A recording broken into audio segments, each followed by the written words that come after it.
Dear viewers, நேற்றிலிருந்து ஒரு பரபரப்பாக போயிட்டு இருக்கிற செய்தி என்னன்னு வந்து பார்த்தீங்கன்னா, கள்ளக்குறிச்சி மாவட்டத்தில் கள்ளச்சாராயம் குடிச்சு, அதாவது விஷ சாராயம் குடிச்சு கிட்டத்தட்ட வந்து இது வரைக்கும் 40 பேர் வந்து பார்த்தீங்கன்னா வந்து இறந்துட்டாங்க. ஸோ வந்து இந்த செய்தியை பற்றி இதுக்கு முன்னாடி நம்ம பேசியிருக்கிறோம். கள்ளச்சாராயத்துக்கும் அதாவது வந்து சாதாரண சாராயம், அதாவது ஆல்கஹால் அப்படின்னு சொல்லக்கூடிய எத்தில் ஆல்கஹால்னு சொல்லுவாங்க, எத்தனால்னு சொல்லுவாங்க, அது வந்து குடிக்கக்கூடியது. அடுத்தது வந்து பார்த்தீங்கன்னா வந்து மெத்தனால். ஸோ இந்த மெத்தனால் குடித்தா எந்த அளவுக்கு வந்து உயிரிழப்பு ஏற்படும், எதனால் ஏற்படும் அப்படின்றதெல்லாம் வந்து நம்ம சேனலில் ஏற்கனவே வீடியோ போட்டிருக்கிறோம்.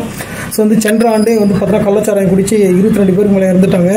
ஸோ அதுக்கு வந்து பார்த்தீங்கன்னா அரசாங்கம் வந்து பார்த்தீங்கன்னா 10 லட்சத்துக்கு மேலே வந்து தந்தாங்க நிதி உதவியாக.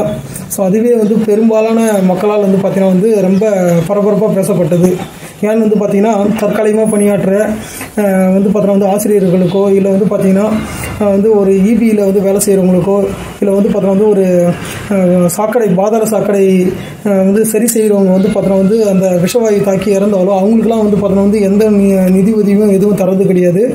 ஆனால் வந்து விஷ சாராயம், அதாவது கள்ளச்சாராயம் வந்து குடிக்கிறவங்களுக்கு இவ்வளோ பணம் வந்து பார்த்தீங்கன்னா வந்து தராங்க, மற்றவங்களுக்குலாம் தரலை அப்படின்ற மாதிரி வந்து நிறைய விவாதங்கள்லாம் போச்சு. ஸோ அதை தாண்டி வந்து இந்த வருடம் வந்து பார்த்திங்கன்னா 40 பேர் இறந்துருக்குறாங்க. ஸோ இது மேலும் வந்து பார்த்தீங்கன்னா வந்து நிறைய பேர் கவலைக்கிடமாக இருக்கிறாங்க. இவங்க எல்லாருக்கும் வந்து பார்த்தீங்கன்னா வந்து அதாவது சிகிச்சை பெறுபவர்களுக்கு வந்து 50,000 ரூபாயும், உயிரிழந்தவர்களுக்கு குடும்பத்திற்கு வந்து பார்த்தீங்கன்னா தலா 10 லட்சம் வந்து அறிவிச்சிருக்கிறாங்க. இதுவே வந்து பார்த்தீங்கன்னா வந்து பிஜேபி வந்து பார்த்தீங்கன்னா வந்து திரு அண்ணாமலை அவர்கள் சொல்லியிருக்கிறாரு. அவர் வந்து பார்த்தீங்கன்னா பாஜக சார்பாக 1 லட்சம் வந்து பார்த்தீங்கன்னா வந்து இறந்த ஒரு குடும்பத்துக்கு வந்து தரதா சொல்லியிருக்கிறாரு. இதெல்லாம் தாண்டி வந்து பார்த்தீங்கன்னா வந்து இந்த பிரச்சனையை வந்து சரியாகணும் அப்படின்னா நிச்சயமாக வந்து பாதிக்கப்பட்டவர்களுக்கு இது எப்படின்னு சொல்கிறதுன்னு தெரியல. ஸோ வந்து இது தண்டனை கொடுக்கணுமா, இல்லை இது மாதிரி வந்து பார்த்தீங்கன்னா வந்து இப்போ லட்சக்கணக்கில் வந்து பார்த்தீங்கன்னா எல்லாரும் போட்டு அரசியல் ஆதாயத்துக்காக வந்து பார்த்தீங்கன்னா வந்து பணத்தை அள்ளி வீசுகிறாங்க. இது மக்கள் வரி பணத்தை தான் தரணுமா, இல்லைனா வந்து பார்த்தீங்கன்னா வந்து இந்த தவறில் யார் ஈடுபட்டாங்களோ அவங்கக்கிட்ட அபராதம் வசூலித்து தரணுமா அப்படின்றது வந்து மக்கள் வந்து நீங்கள் தான் வந்து தீர்ப்பு சொல்லணும். ஸோ அதுவும் இல்லாமல் வந்து பார்த்தீங்கன்னா வந்து விஷ சாராயம் அருந்துவதே தவறு. அதுக்கு வந்து பார்த்தீங்கன்னா வந்து ஒருவேளை விஷ சாராயம், அதாவது வந்து ஒருவேளை வறுமை கோட்டு கீழ் உள்ளவர்கள் வந்து பார்த்திங்கன்னா விஷ சாராயம் யாராவது வந்து சாப்பிட்டு இருந்தாங்கன்னா அதை உடனே சரி பண்ணணும். அப்படின்னா உண்மையிலே வெளியில் அதாவது பாக்கெட் சாராயம் வாங்கி பிடிச்சி ஏதாவது வந்து கண் பார்வை மங்குதல் இது மாதிரி விளைவுகள் ஏற்பட்டதுன்னா உடனே வந்து மருத்துவர்கள் சொல்கிற ஆலோசனை என்னன்னு பார்த்தீங்கன்னா நல்ல சாராயம் குடிக்கணும்னு சொல்கிறாங்க. அதாவது சாராயனாலே வந்து கெடுதல் தான், அது வேறு. இப்போதைக்கு அது நல்ல சாராயமாக மாறிடுது. ஸோ அந்த நல்ல சாராயம், அதாவது உடனே டாஸ்மாகில் போயிட்டு நீங்கள் வந்து பார்த்தீங்கன்னா வந்து சாராயம் அதிகமாக வாங்கி குடிக்கும்போது அந்த விளைவுகள் வந்து மட்டுப்படும் அப்படின்றது வந்து மருத்துவர்கள் வந்து இப்போ சொல்லிட்டு வராங்க எல்லாருமே. எஸ்ஆர்எம் ஹாஸ்பிட்டல்லேருந்தும் அதுக்கப்புறம் சில நிறைய மருத்துவர்கள்லாம் வந்து பார்த்தீங்கன்னா வந்து இது சம்மந்தமாக பேசியிருக்கிறாங்க. ஸோ வந்து அதுக்கு முதலுதவியே வந்து பார்த்தீங்கன்னா வந்து நல்ல சாராயம் குடிக்கிறது தான் அப்படின்ற மாதிரி வந்து பார்த்தீங்கன்னா சொல்லியிருக்கிறாங்க. ஸோ இதெல்லாம் தாண்டி வந்து மது அருந்துவதே மிக தவறு, அதை வந்து அரசாங்கம் நடத்துவது மிக தவறு அப்படின்றது வந்து ஒரு பக்கம் வந்து பார்த்தீங்கன்னா விவாதங்கள் போயிட்டு இருக்குது.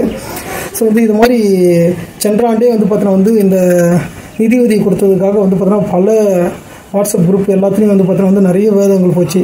ஸோ வந்து என்னென்னா மற்ற துறை ஒரு ஆசிரியர் வந்து அவசரமாக கிளம்பி போய் ஆக்சிடென்ட் ஆகி இருந்தாலோ, இல்லை வந்து பார்த்தோன்னா வந்து ஏற்கனவே நம்ம இந்த வீடியோவில் முதல் பகுதியில் சொன்ன மாதிரி வந்து பல தற்காலிக ஊழியர்கள், இல்லை வந்து பார்த்தோன்னா வந்து சுத்தப்படுத்தவங்க, இது மாதிரி இவங்களாம் இருந்தாங்கன்னா எந்த நிதி உதவியும் வந்து பார்த்தோன்னா வந்து தரது கிடையாது.